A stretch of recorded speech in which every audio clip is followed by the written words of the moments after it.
بسم اللہ الرحمن الرحیم۔ السلام علیکم ناظرین، پروگرام ہے ایجوکیشن فرنٹ اور میں ہوں آپ کا ہوسٹ پروفیسر محمد رفیق انجم۔ ناظرین، اس وقت مجھے اقبال کا ایک بڑا ہی خوبصورت سا شعر یاد آ رہا ہے کہ وہی جواں ہے قبیلے کی آنکھ کا تارا، شباب جس کا ہے بے داغ ضرب ہے کاری۔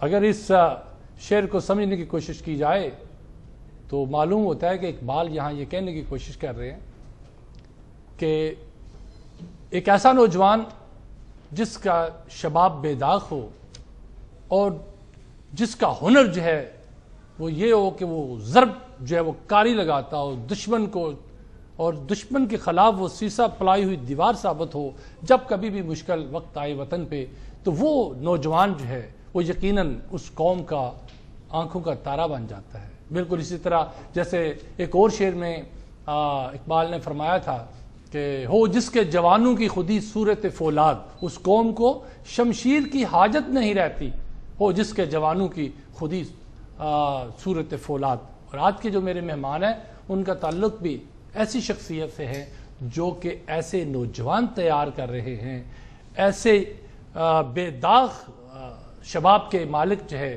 وہ یوتھ تیار کر رہے ہیں کہ جو انشاءاللہ اگر کبھی کوئی مشکل وقت آیا تو یہ واقعی ملک کے لیے جو ہے وہ کارآمد صفائی ثابت ہوں گے اور دشمن کے لیے سیسا پلائی ہوئی دیوار ثابت ہوں گے۔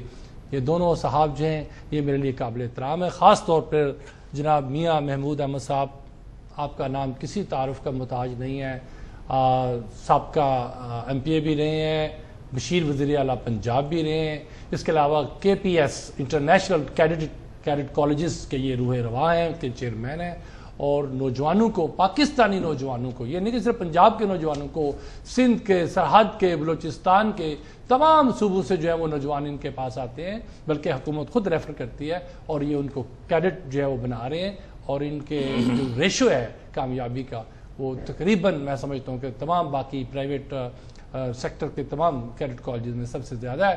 تو جناب سب سے پہلے تو آپ کا مشکور کہ آپ کی بے شمار جہتیں ہیں، آپ سیاستدان بھی ہیں، آپ جو ایجوکیشنسٹ بھی ہیں، آپ سماجی رہنما بھی ہیں۔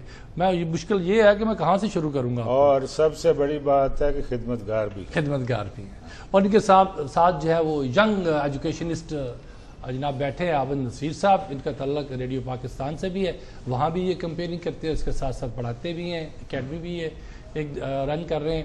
تو جناب سب سے پہلے تو میں یہ پوچھنا چاہوں گا میاں صاحب کہ شکریہ کے بعد کہ آپ، مجھے پتہ ہے you are a very very busy person کہ آپ یہاں تشریف لائے ہیں، میں یہ پوچھنا چاہتا ہوں کہ آپ یہ بتائیے کہ جو موجودہ دور میں جو کیڈٹ کالجز ہیں پرائیویٹ سیکٹر میں، کیا وہ واقعی نوجوانوں کی کردار سازی کے حوالے سے مثبت کردار ادا کر رہے ہیں؟ بسم اللہ الرحمن الرحیم۔ میں انجم صاحب آپ کا پرانا چاہنے والا ہوں، اور آپ نے ہمیشہ حق کی آواز کو بلند کیا، جو رائل ٹی وی کے حوالے سے مجھے آپ پہ فخر ہے۔ میں اس سلسلے میں آپ سے عرض کرنا چاہتا ہوں کہ چند سکوں کے عوض چند عہدوں کی خاطر کیا بات، تم نے ناموس شہیدان وطن بیچ دیا۔ ارے ہم سے کہتے ہو کہ گلشن میں بہار آئی ہے، باغباں بن کے بیٹھے اور چمن بیچ دیا۔ کیا بات، پاکستان کو جب میں نے یہ ادارے کھولے تھے تو میرے مائنڈ میں ایک بات تھی جو آہستہ آہستہ کنفرم ہوئی، ثابت ہوئی اور ہوتی جا رہی ہے۔